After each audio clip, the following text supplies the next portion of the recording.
আসসালামু আলাইকুম প্রিয় দর্শক, আশা করি সবাই ভালো আছেন।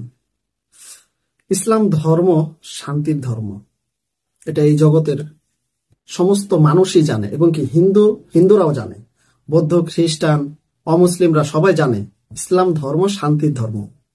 যখন হিন্দুদের মুখ থেকে আমরা শুনতে পাই ইসলামের মুখের উচ্চারণ বা ইসলাম ধর্মের মুখের উচ্চারণ, তখন কিন্তু প্রশংসা যখন তারা করে, তখন কিন্তু মুসলমানদের এটা গর্বের বিষয় হয়ে খাড়ায়। কারণ আমাদের ধর্মকেও তারা শ্রদ্ধা করে, সম্মান করে।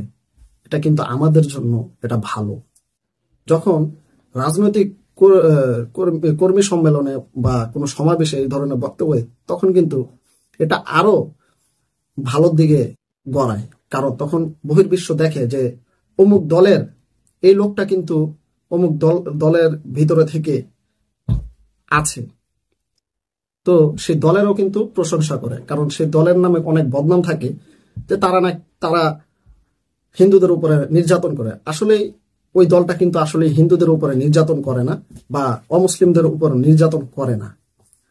তো দ্বিতীয়ত, জামাতের কর্মীরা ভালো, এই প্রশংসাও করেন।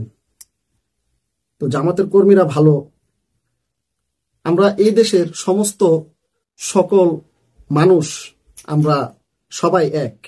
আমাদের ভিতরে কোনো ভেদাভেদ থাকা উচিত নয়। আমরা সবাই এক, আমরা সবাই দিন শেষে মানুষ, আমরা সবাই দিন শেষে মুসলমান, আমরা দিন শেষে সবাই আমরা বাংলাদেশি।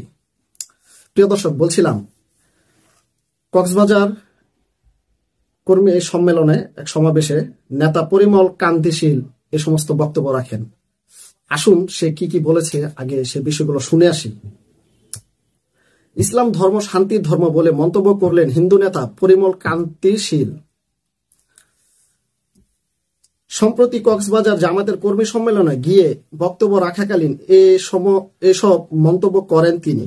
তার এমন বক্তব্য ব্যাপক জনপ্রিয়তা পান তিনি। তারপর কি বললেন দেখুন। প্রথমে তিনি জামাত কর্মীদের প্রশংসা করে বলেন, জামাত কর্মীরা এমন একটি দল যারা কোনো বিভেদ রাখে না। আসলে এটা সত্য। জামাতের কর্মীরা কিন্তু আসলে এটা কোনো বিভেদ রাখে না। যদি বিভেদ তারা রাখতো, তাহলে কিন্তু আজকে হিন্দু এই নেতা এসে কিন্তু বক্তব্য দিতে পারতো না কর্মী সম্মেলনে। নেতা, এই ওনার নামটা হচ্ছে নেতা পরিমল কান্তিশীল, উনি কিন্তু এই সমস্ত বক্তব্য আজকে এসে দিতে পারতো না যদি জামাত কর্মীরা বিভেদ সৃষ্টি করতো বা বিভেদ আলা হতো। আচ্ছা, যাই হোক, তারপর কি বললেন দেখুন। এরপর তিনি ইসলাম ধর্মের প্রশংসা তুলে বলেন, আমি বিশ্বাস করি ইসলাম ধর্ম শান্তির ধর্ম। আমরা সবাই আশরাফুল মাখলুকাত। আমরা হিন্দু, মুসলমান, বৌদ্ধের যদি রক্ত বের করি, আমরা দেখব সবার একই রক্ত। আমাদের বাংলাদেশের মধ্যে হিন্দু মুসলমান কোনো বিভেদ নেই, আমরা সবাই বাংলাদেশি। হ্যাঁ, আমাদের ভিতরে এভাবে বিভেদ রেখে কোনো লাভ নেই। আমরা দিন শেষে কিন্তু সবাই একই মায়ের গর্ভে, একই স্রষ্টার সৃষ্টি, আমরা একই দেশে বসবাস করি। আমাদের ভিতরে বিভেদ থাকলে তাহলে কিন্তু এই দেশ রসানলে চলে যাবে। বিগত 16 বছর আমরা কিন্তু দেখেছি কোনো একটি দল আমাদের ভিতরে, কোনো একটি মহল আমাদের ভিতরে বিভেদ সৃষ্টি করে আমাদের দূরে রেখেছে। পারস্পরিকভাবে, যে কোনো রাজনৈতিকভাবে আমাদেরকে দূরে রাখছে। এই দূরে রাখাতে কিন্তু হিন্দুদের উপরেও নির্যাতন হয়েছে, মুসলমানদের উপরে নির্যাতন হয়েছে।